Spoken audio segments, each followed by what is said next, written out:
सर्वांना शुभ प्रभात. प्रभू येशू ख्रिस्ताच्या नावात विश्ववाणी परिवाराकडून आम्ही मार्गाकरिता प्रकाश कार्यक्रमात आपले सहर्ष स्वागत करीत आहोत.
आजच्या म्हणण्याकरिता निवडलेला शास्त्र भाग उत्पत्ती याचा 40वा अध्याय 12 ते 14 ही वचने. उत्पत्ती याचा 40वा अध्याय 12 ते 14 ही वचने. योसेफ त्यास म्हणाला, याचा अर्थ असा, ते 3 फाटे म्हणजे 3 दिवस. 3 दिवसाच्या आत फारो तुझे शिर वर करून तुला तुझ्या हुद्द्यावर पूर्ववत नेमिल आणि तू पूर्वीप्रमाणे फारोचा प्यालेबदार होऊन त्याच्या हाती प्याला देशील. मात्र तुझे बरे झाले म्हणजे माझे स्मरण अवश्य ठेव आणि मजवर कृपा करून फारोपाशी माझी गोष्ट काढून या घरातून माझी सुटका कर. प्रभू परमेश्वर वाचलेली वचने आपणा सर्वांसाठी आशीर्वादित करो. येशू ख्रिस्ताच्या नावामध्ये आपण सर्वांना सलाम. उत्पत्ती 40 अध्याय 12 ते 14 वचन. आम्ही या ठिकाणी योसेफाच्या जीवनाबद्दल बघत आहोत, जो की तो तुरुंगात आहे आणि त्याच्यासोबत अजून अनेक कैदी आहे. परंतु एका कैद्याला जे स्वप्न पडतो ते स्वप्नाचा अर्थ तो शोधत आहे, इकडे तिकडे भटकत आहे.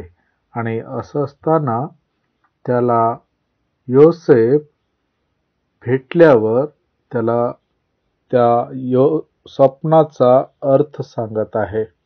आणि ज्याप्रमाणे योसेफाने त्याला अर्थ सांगितला तशाच प्रकारे ते घडले. 3 दिवसाच्या नंतर ज्या वेळेस फारोच्या जेवणार होता, वाढदिवस होता, त्या वाढदिवसाच्या दिवशी त्या चाकरास जो भविष्यवाणी या स्वप्न पडलेलं होतं त्याचा अर्थ योसेफाने सांगितला, त्याप्रमाणे घडलं. म्हणजे तो प्यालेदार त्याचा जीव वाचला आणि त्याला पूर्वरत त्याची जागा मिळाली. अनेक वेळा आम्हाला आमच्याबद्दल जर प्रभूचा आत्मा सांगत आहे तर आम्ही विश्वासाने ते कबूल करायला पाहिजे आणि त्या विश्वासाने त्या शब्दाला पूर्ण होताना आम्ही धीराने वाट पाहायला पाहिजे. प्रभूचं वचन या ठिकाणी सांगते. दुसरी गोष्ट की योसेफ म्हणाला, माझे स्मरण करजो. अनेक वेळा लोक आम्हाला आमच्या जीवनामध्ये जेव्हा गरज असते तेव्हा आम्हाला स्मरण ठेवणार नाही. आमची ते दिशाभूल करू शकतील किंवा आम्हाला विसरून जाऊ शकतील. परंतु प्रभूचं वचन म्हणते, मी तुम्हाला कधी विसरणार नाही, मी तुम्हाला सोडणार नाही. स्तोत्र संहिता 27 अध्याय 10 वचन म्हणते, जरी तुझ्या आईवडिलांनी तुला सोडले परंतु मी तुला सोडणार नाही. तो प्रभू आम्हाला सांभाळून घेईल, तो आम्हाला सोडणार नाही.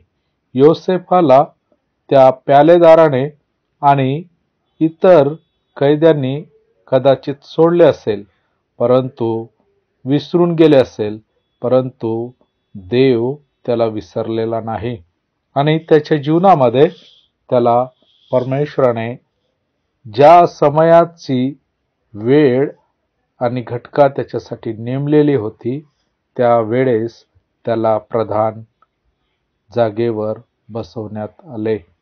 परमेश्वराची वेळ जी येते ती परमेश्वर निश्चितच त्या टायमामध्ये तुमचा आणि माझा आणि सर्व जे त्याच्याकडे बघतात त्यांची तो सुटका करतो आणि त्यांना घडवतो, त्यांचं जीवन बनवतो. काय आज आम्ही त्या सुटकेसाठी प्रभूकडे पाहतो काय? प्रार्थना करूया. स्वर्गाच्या महान वैभवाने भरलेले जिवंत देव बाप्पा, प्रभू येशूच्या नावामध्ये आम्ही तुझ्या चरणाजवळ येतो. तू चांगला आहेस आणि प्रभू आम्ही पाहतो की योसेफाला तू होय परमेश्वरप्पा, जरी त्याच्या परिस्थितीने लोकांनी आणि त्याच्या कार्यामध्ये अनेकांनी त्याला विसरलेला आहे, परंतु तू त्याच्यासोबत आहे ही त्याची जाणीव त्याच्या जीवनामध्ये करून दिली.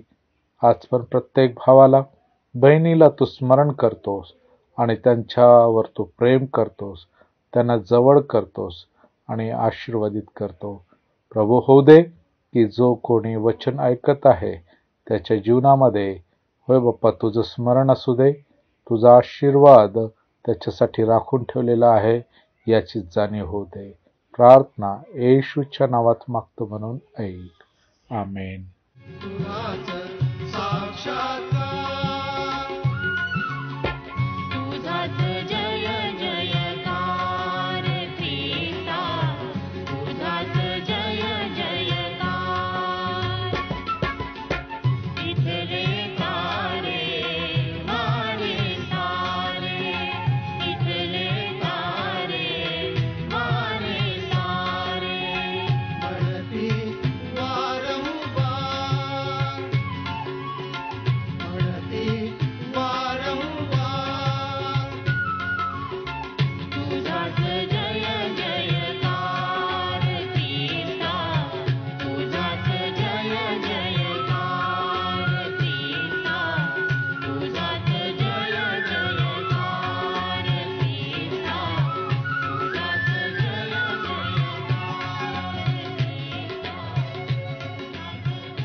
माझ्या दुःखात माझे सांत्वन हे आहे की तुझे वचन मला नवजीवन देते. की आता आपण आपल्या प्रार्थना विनंत्या कोणत्याही वेळेस विश्ववाणी प्रार्थना केंद्राला टोल फ्री नंबरद्वारे कळवू शकता.